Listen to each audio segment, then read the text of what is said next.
Halo teman-teman semua, pada kesempatan video kali ini, Bang CK ingin menceritakan sebuah film yang berdasarkan dari inspirasi kisah nyata tentang perjuangan tim Jamaika untuk bisa berkompetisi di Olimpiade musim dingin pada cabang olahraga bobsled. Untuk memperoleh hasil yang maksimal di Olimpiade, mereka dilatih oleh pelatih yang memegang 2 medali emas di cabang olahraga bobsled ini. Kelucuan-kelucuan terjadi karena di negara mereka tidak ada musim dingin, tapi bisa-bisanya mereka ambil bagian di Olimpiade musim dingin. Film ini dibintangi oleh John Candy yang sudah almarhum, yang berperan sebagai Irving Blitzer, Leon Robinson sebagai Darius Bannock, Doug Idow sebagai Sanka Coffey, Rolle de Lewis sebagai Junior Belvin, dan Malik Yoba sebagai Yul Brenner. Oke, sekarang kita mulai ceritanya. Film dibuka oleh Darius yang sedang latihan lari untuk mewakili Jamaika dalam Olimpiade 1988 di Seoul Korsel. Ini adalah sebuah cita-cita yang mulia, dan Darius sedang berjuang untuk itu.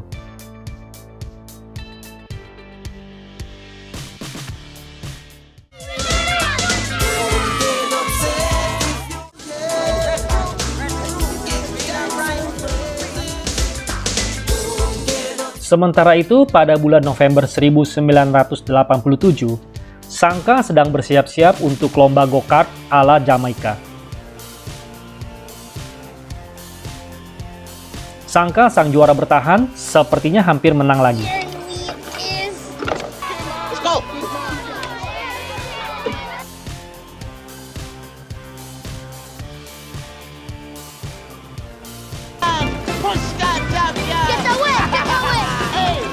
Tapi dia ditabrak dari samping oleh peserta lain, yang mengakibatkan Sanka harus berakhir mengenaskan di sebuah kios souvenir.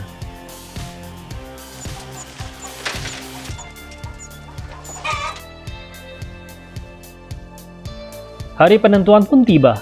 Jamaika mengadakan seleksi untuk menentukan 4 atlet sprinter terbaik yang akan dikirim ke Olimpiade. Dan Darius sepertinya akan memenangi seleksi ini.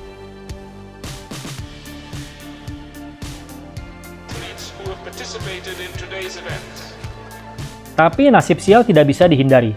Junior Belvin terpeleset dan dia turut membuat Darius serta Yul Brenner ikut terjatuh. Akibatnya mereka harus melupakan impian mereka masing-masing untuk mewakili Jamaika di Olimpiade. Darius berusaha melego Mr. Barrington selaku ketua komite Olimpiade Jamaika. Tapi Barrington bilang dia tidak bisa merubah hasil seleksi. Dan dia malah menyarankan Darius untuk ikut serta dalam kejuaraan tinju atau bersepeda. Itu adalah 2 cabang olahraga lainnya di mana Jamaika berpartisipasi. Tapi Darius tidak patah semangat. Dia mencari jalan lain agar bisa tampil di Olimpiade.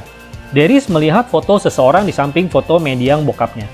Dan dia adalah Irving Blitzer, pelatih bobsled yang ingin mengorbitkan bokapnya menjadi bobsledder. Oh yeah, Mr. Coolest, thanks a lot. Darius mulai mencari partner karena bobsled harus berjumlah 4 orang. Maka dia prospek dulu teman dekatnya si Sanka. Tapi dasar koplak, si Sanka yang begitu tahu bobsled diadakan pada Olimpiade musim dingin di Kanada, dia langsung mengkeret karena musim dingin identik dengan es. Dan tahu sendiri kan, Jamaika adalah negara tropis yang tidak ada musim dinginnya. Tapi Darius akhirnya berhasil membujuk Sanka untuk menjadi partnernya. Jadi mereka tinggal mencari 2 orang lagi.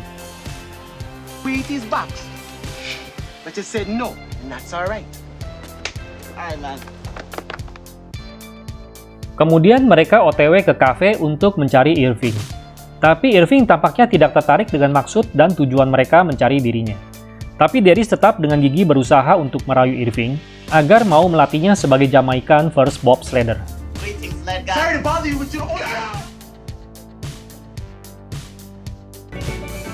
Come on, coach. Just help me get started. Look at me, Mr. Blitzer. I'm the chance.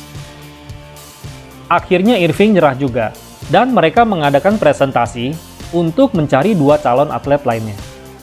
Gentlemen, a bobsled is a simple thing. Yeah, so's a toilet. Oh yeah. Oh yeah.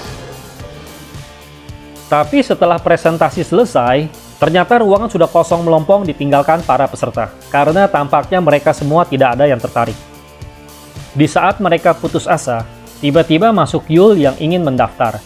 Sebenarnya tujuannya mendaftar adalah agar bisa keluar dari Jamaika saja. Dan satu lagi junior ikut mendaftar juga. Now they are complete as a team, dan bisa menjadi tim bobsled pertama dari Jamaika. Besok harinya, Irving mulai memperkenalkan mereka dengan tiruan bobsled, dan mereka mulai dilatih untuk terbiasa dengan olahraga bobsled ini. Dengan posisi junior sebagai first middleman, Yul sebagai second middleman, Shanka sebagai brakeman, dan Darius sebagai pilot atau pengendali kereta. Irving bilang kunci utama bobsled adalah kecepatan mendorong pada posisi start. Dan karena ini adalah pengalaman pertama mereka, maka kekacauan-kekacauan dan juga kelucuan-kelucuan terjadi selama mereka berlatih bobsled ini. Tapi mereka tidak putus asa dan mereka terus berlatih. And who are you? The Jamaican bobsled team, sir.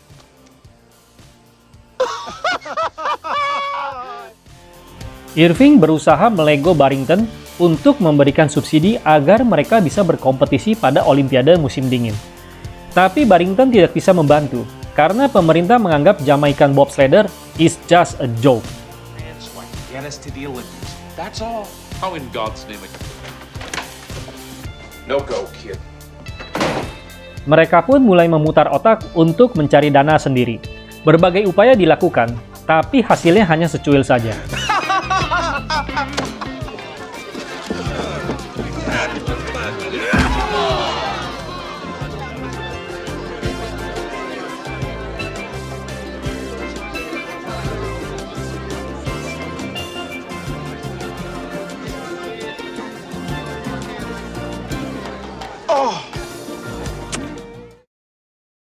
Namun tidak disangka-sangka, Junior datang dengan membawa setumpuk uang hasil penjualan mobil pribadinya. Dan akhirnya mereka pun bisa berangkat ke Kanada. I'm off to Miami, and I loaned the car to a friend to work for Webster. Mereka tiba di Kanada, dan tentu saja di sana saat ini sedang musim dingin. Dan mereka semua langsung kecut terkena udara yang membeku, terutama si Shanka.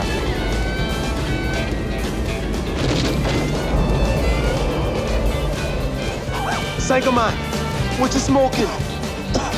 I'm not smoking. I'm breathing. Irving segera menuju ke tempat pendaftaran dan mendaftarkan Darius dan kawan-kawan untuk ikut tryout sebelum mereka bisa berkompetisi di ajang utama. Tryouts? What country? Jamaica. What country? Jamaica. Irving bertemu sohib lamanya yang bernama Roger. Dan Irving meminta bantuan Roger untuk mencarikannya bobsled bekas seharga $4.800. Mengingat persahabatan mereka, Roger pun berusaha untuk mencarikannya.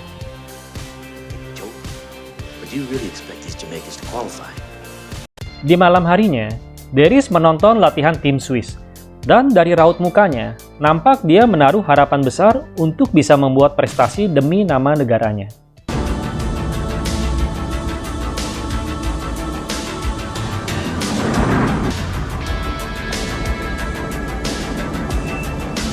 Irving akhirnya mendapatkan bobsled harga murmer. Tapi tentu saja ada harga ada rupa.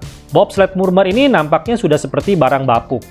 Namun Darius justru merasa bangga dengan bobslednya dan percaya mereka bisa berbuat banyak dengan bobsled ini. Mereka membawa bobsled bapuk ini ke sesi latihan. Dan tentu saja hal ini membuat para tim lawan mengejek mereka. Tapi Darius dan kawan-kawan cuek aja dan tetap pede dengan kemampuan mereka. Pada latihan pertama ini, performa mereka begitu amburadul.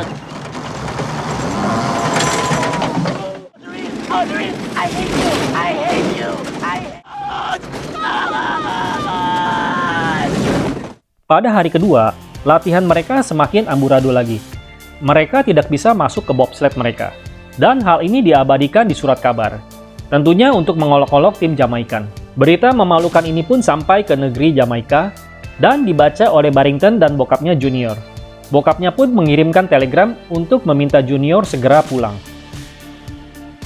Tim USA membuka aib Irving ke Darius. Katanya Irving telah berbuat curang pada Olimpiade tahun 1972, sehingga medalinya dicabut.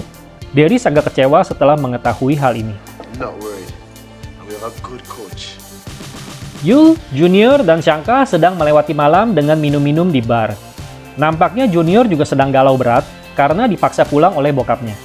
Tapi Yul berusaha meyakinkan Junior bahwa dia bukan lagi anak kecil dan dia mempunyai hak untuk menentukan nasibnya sendiri serta menjadi orang besar di kemudian hari. You see Junior. You see, Junior. I see power. I see a badass mother who won't take no crap off of no. Sempat pula terjadi perkelahian kecil di bar karena tim Jerman menghina mereka. Tapi Irving bisa membereskan persoalan ini. Now maybe you haven't noticed, but we aren't exactly winning any pop. Go down and take a nice deep look inside. I didn't come all this way to get my... Selepas keributan ini, Darius dan kawan-kawan sadar akan tujuan mereka. Dan mereka semakin akur serta menyatu sebagai satu tim. Nampak progres mereka semakin hari semakin membaik.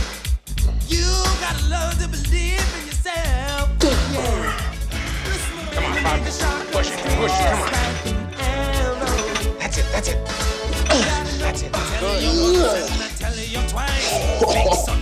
You know, you're gonna have to do this on your own one day. Turn 6. Right. Turn 7. Straight. Turn 8. Babak kualifikasi pun dimulai. Panitia mencoba berbagai cara untuk membuat tim Jamaika tidak bisa ikut serta dalam cabang olahraga bobsled ini. Waktu finish yang 1 menit 2 detik, tiba-tiba dirubah dan harus dicapai dalam waktu 1 menit tepat. Tapi tim Jamaika bisa mencapainya dalam waktu 59 detik. Akhirnya mereka bisa ikut serta di dalam cabang olahraga ini.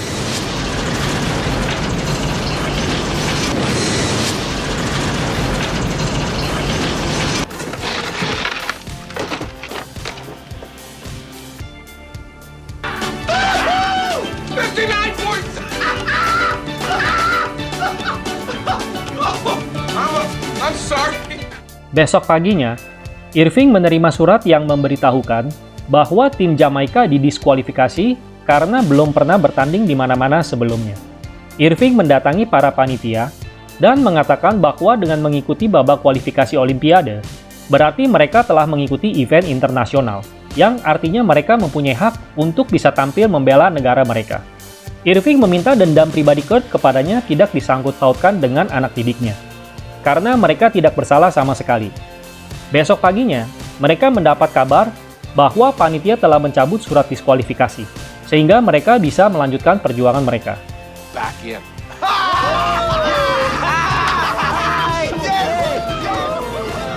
Gentlemen, let's go check in. Hari pertama pertandingan pun dimulai. Para peserta mulai unjuk gigi, dan tim Jamaika sebagai peserta terakhir berusaha untuk tampil baik. Namun justru mereka tampil memalukan dan finish dengan posisi terakhir.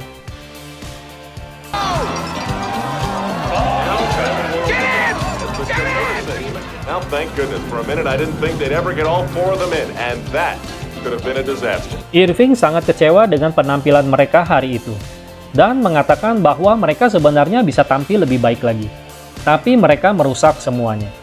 Irving bilang, dia tidak bisa berbuat apa-apa, karena untuk menjadi yang terbaik, semua itu kembali kepada diri mereka masing-masing.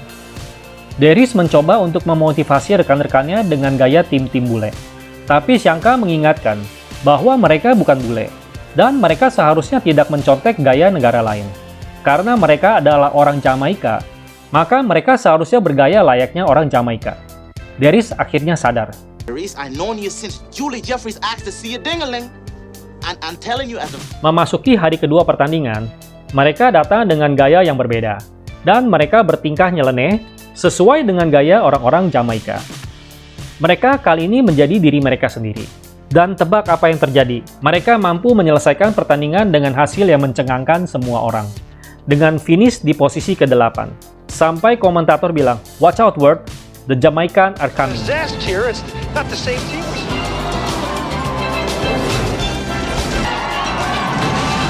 Wow, 56.53. That moves him up into 8th place. Watch out, world, the Jamaicans are coming. The 4 intrepid men from Jamaica. What do they have to do, John? In reality, Al, I don't think that you're making... Malam harinya, Darius sempat menanyakan ke Irving kenapa dia sampai berbuat curang. Dan Irving bilang, semua itu karena dia mau menjadi juara terus-menerus. Hanya itu saja alasannya. A gold medal is a wonderful thing. Memasuki hari ketiga, yang mana ini adalah babak penentuan pemenang.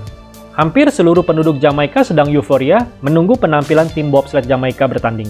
Barrington pun ikut hadir di kedai rakyat untuk nobar bersama para penduduk setempat. Darius dan kawan-kawan sudah bersiap-siap di trek. Dan setelah aba-aba, mereka pun meluncur dengan cepat di trek. Para komentator dan penonton semua terpukau dengan kehebatan tim Jamaika. Sayang semua impian harus buyar, karena bobsled yang mereka beli itu barangnya bapuk. Maka di tengah-tengah arena, bobsled mereka rusak dan mengakibatkan mereka mengalami kecelakaan.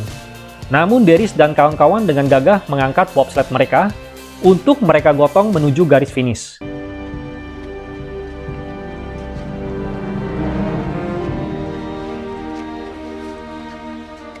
Semua orang memberikan sambutan meriah, dan tim-tim lawan juga akhirnya sangat menghormati perjuangan tim Jamaika, dan mereka bisa pulang ke negara mereka sebagai pahlawan.